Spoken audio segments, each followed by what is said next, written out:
ভিক্ষুক রাস্তা দিয়া যায় আর জমিদারের পুত্রবধূও যায়। একজন সামনের থেকে আসতেছে, একজন সামনের দিকে যাইতেছে।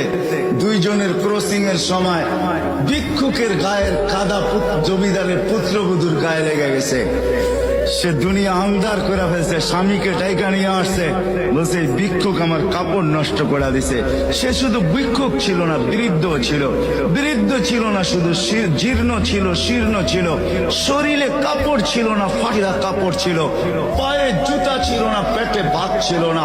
জমিদারের পুত্র সইতে পারে নাই, যৌবনী শক্তি সয়তো সয় কি কইরা তার স্ত্রীর গায়ে ভিক্ষুকের কাদা, বস সমগ্র শক্তিকে হাতে জমা করা, একত্র করা বৃদ্ধের কালে বসায়। বৃদ্ধ কিচ্ছু বলে নাই, শুধু উপরের দিকে তাকায় তিনটা শব্দ উচ্চারণ করছেন। শব্দগুলা হলো ইয়া মাল্লা তারা হলো ওয়ুন, ও আল্লাহ তোকে চোখে দেখা যায় না, ও তারা কুল্লা শাই তুই সব দেখিস, ফারা তারা মা বি তুই কি দেখিস না আমার সাথে কি ঘটতেছে, এটা কি দেখিস না? বলতে দেরি যুবক, মরতে দেরি হয় নাই।